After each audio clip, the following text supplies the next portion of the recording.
Assalamualaikum, gusto minanaw sa ating mga followers, sa ating mga viewers dito sa ating channel, sa ating YouTube Kalyo Pasabong TV, lalong-lalo na sa ating subscriber, sa nanonood dito sa ating content dito sa ating YouTube channel, Kalyo Pasabong TV.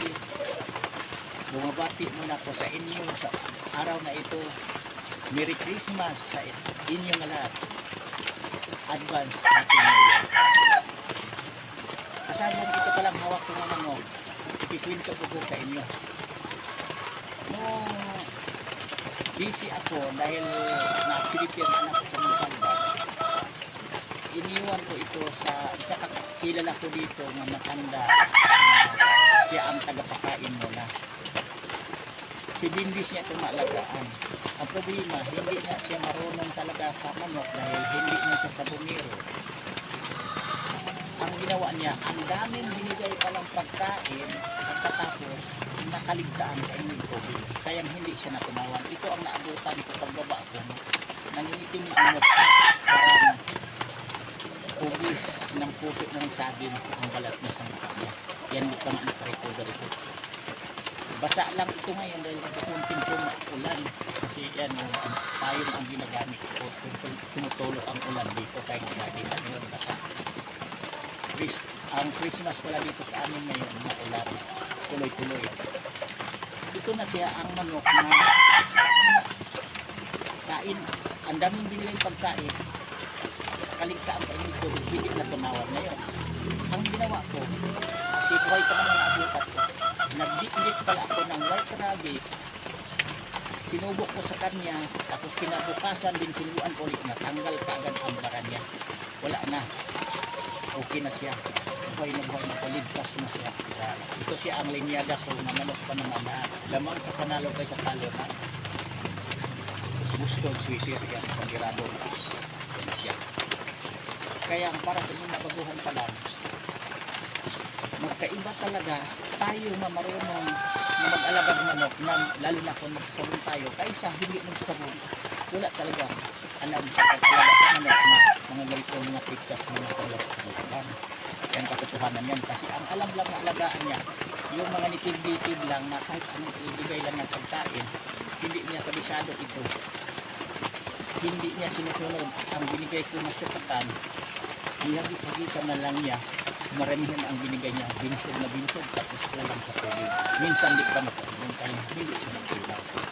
Yan ang i-advise ko sa inyo mga baguhan pa lang na kung busy kayo, huwag talaga niyong palabas ang katiwala sa hindi marunong. Doon niya pag-iwan na siya ang tagapakain muna, yung marunong, lalo na kung marunong talaga sa mga. Kasi kung hindi marunong, kung di ko nakababa, wala na ito. Sayang na sayang ito.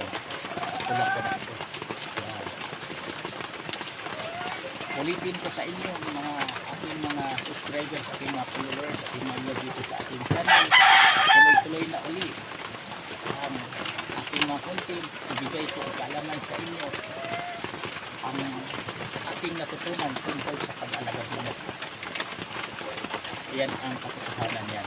Kasi sinasabi ko sa inyo na dito sa pagmamanok, hindi ko ito mawala-wala, hindi ko maalis-alis sa buhay ko dahil malaki ko itulong nung maliit pa ang aking pamilya. Hanggang ngayon, hanggang nakaproblema ang aking naka-activity din ang buhay. Yung anak ko malaki sa Mangkalban. Bago ko umakyat, nagbinta pa ako ng 2 manok kasi may bumibili kaagad. Kailangan ko ang pira. Hinatira talaga ako ng pira. Kumuha 2 manok sa akin. Malaking bagay talaga aking manok. Sa story nito, mula maliit pa yung anak ko nung mabubuhay pa siya hanggang sa huling hantungan niya na binawian sa buhay. Nakatulong pa rin kahit paano aking manok sa maliit kong gastusin sa pamasahe ng lahat. Nakatulong sa pagbinta ng 2 bago at binawian sa buhay. Ang anak ko pala, walang kasalanan yun. Pinagtanggol lang niya ang kapitbahay namin na bata kasi sinaktan ang kapitbahay namin na nakainom daw ng alak. Tapos may dala pala na gamit ang anak ko ngayon ang tinira niya. Kaya ang anak ko ang ginawa ng buhay. Kaya kayong mga baguhan ka lang, sa pagmanong ko, kaya ito ang kinukuntin ko sa aking reels, Facebook account ko, sa aking TikTok account, manok ang ginagamit ko sa content. Kasi pinagmalaki ko ito dahil sa totoong buhay, malaki ito o matulog sa akin. Kaya ang katotohanan yan.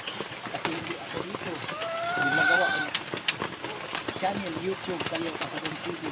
Kung ang ikwento ko sa inyo, wala lahat sa katotohanan. Ang lahat pinikwento ko dito, ni-advise ko, tinuturo ko sa inyo, sa aking mga followers, sa aking mga viewers, sa aking subscriber, manonood sa akin, sa aking mga content.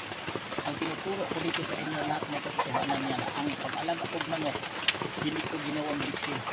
Ginawa ko lang kung libangan, katuwaan at saka kung maglaro, maglaban ako, lamang ako sa panalo kay marunong ako mag-alaga, marunong ako magdala sa bisyo. Idiot siya sa sabi. Hanggang dito na ako kasabong, nakakulit naman. Asahan nyo, lahat na kaalaman ko sa pag-alaga ng manok kahit papaano. Mayroon kayong makulit matutunan dahil isisir ko sa inyo. Ipaabot ko, ibabahagi ko sa inyo mga babuhay pa lang. Kung ano ang pamaraan na hindi tayo puro talo, kung maglaro, maglaban tayo, at saka paano ang mga kamaraan na makatulong sa ating pamilya, sa ating mga anak, ang ating pag-alaga ng manok. Yan lang.